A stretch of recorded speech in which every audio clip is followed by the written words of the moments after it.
好，他自愿。那你说说为什么要和吵架？是他想和我吵架？不，是他想和我打架。什么？你俩还打架？你有没有打伤他？任兰忘机当儿子去吧妈。你自己说说是不是你的问题？忘记他什么时候生过气、打过架、吵过架？是他没有。你这么一说，我才发现他是真的看我不顺眼。不是，儿子你别想多，换个角度想想，这是对你的在意，对你特别魏无羡挂了电话，他不想听他妈胡扯下去了。打开外卖软件点了外卖，洗了个澡就下了楼。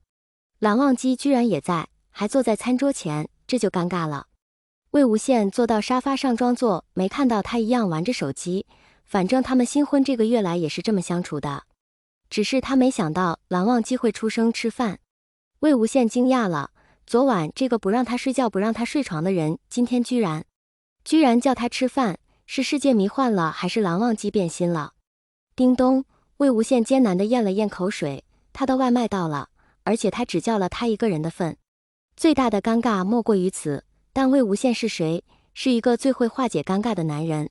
他把外卖提上饭桌，对蓝忘机慷慨道：“请你吃。”随即准备去验蓝忘机煮的糟糠白菜。谁知道蓝忘机并不买他的账，看了火红的包装一眼道：“我不吃辣。”那正好，魏无羡瞬间变脸，美滋滋地拿出自己的特辣套餐。吃完饭之后，蓝忘机就上楼处理事情去了。魏无羡闲着无聊就想去野餐。疯了吧魏哥，这么冷的天谁去野餐呢？还不如在家睡觉。说的也是，要不在我家野餐？你是想野餐又不想出门吧？说对了，带上你家的烧烤架，来我家院子野餐。就这样，挂了。魏无羡实在是没事干，就在院子里使劲下蹦跶，拿着把大剪子修剪枝叶，有一棵还没剪完呢，他又跑去搬桌子。蓝忘机从书房望下去，看到那棵秃了半边的树和魏无羡搬桌子的样子，不知道在想些什么。最后实在是强迫症作祟，下了楼去把那棵树剪好。不错呀，蓝湛你居然会修剪啊！我朋友待会要来，我们要烧烤，你要不要来？有工作。哦，那你忙。他拍了拍手又去搬，像是随口一问，好像蓝忘机来不来都一样。聂怀桑和一群朋友到了，魏无羡没让他们进屋，蓝忘机松了一口气。虽然他也不知道为什么要松了一口气，大概是怕影响了家里的简洁吧。一群人在下面玩闹，聂怀桑说他最近在玩吉他，刚好带来了，要给他们演奏一曲。魏无羡也想学，当下就想让他教。两人换了个姿势，就变成了聂怀桑站在魏无羡后面教他弹，要用第几根手指，要怎么变调按弦。手指快要碰上了，蓝忘机眯了眯眼睛。干嘛？魏无羡拍开了聂怀桑的手。不是，我教你啊。有话说话，你别动手动脚，我看你这个婚结的都结出被害妄想症了。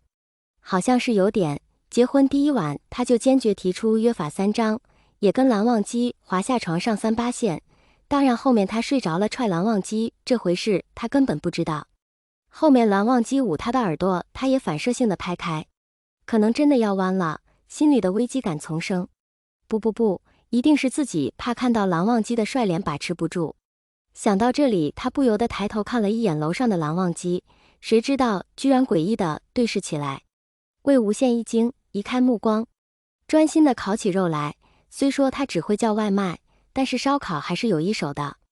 只是没想到烤到一半，蓝忘机居然会下楼。魏哥，这是……聂怀桑不嫌事大的笑着。一群人也开始起哄，对啊，魏哥这是谁呀？魏无羡面色不变，张口就打算胡说一下，倒是被蓝忘机截住了话头。他家里人。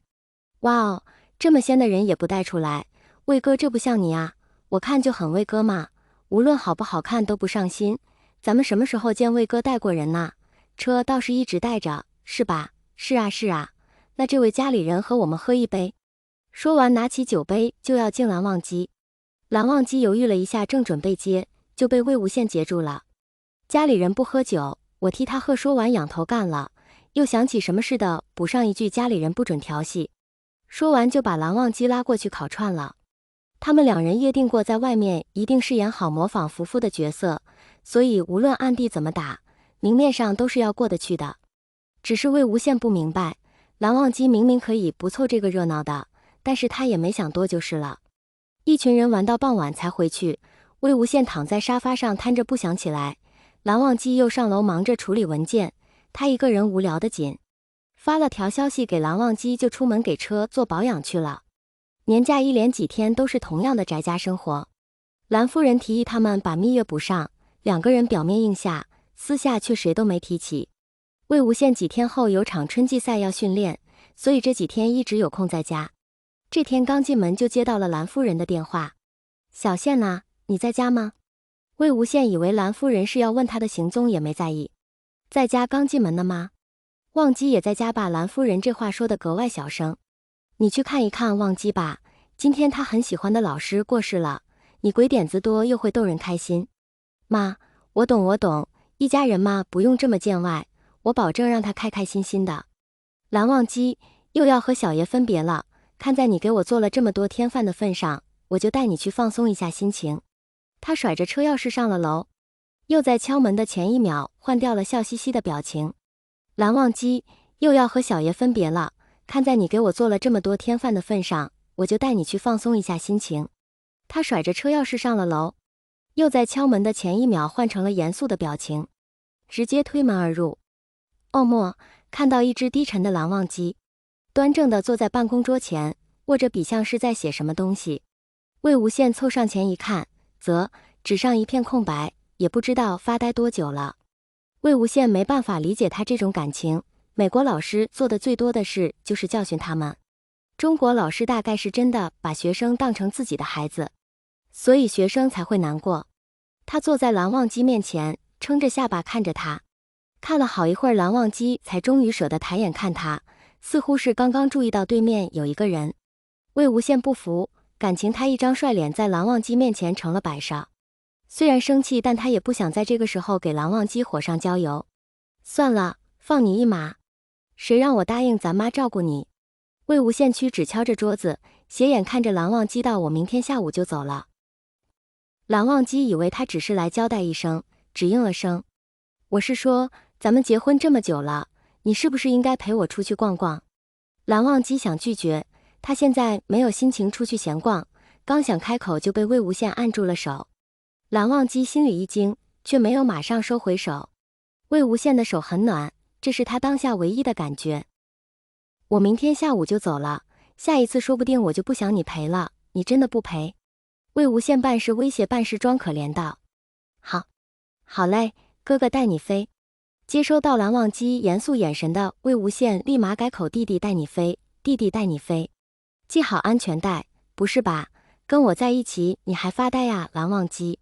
魏无羡无奈了，第一次有人和他在一起还能心不在他这的。蓝忘机，你成功的引起了我的注意，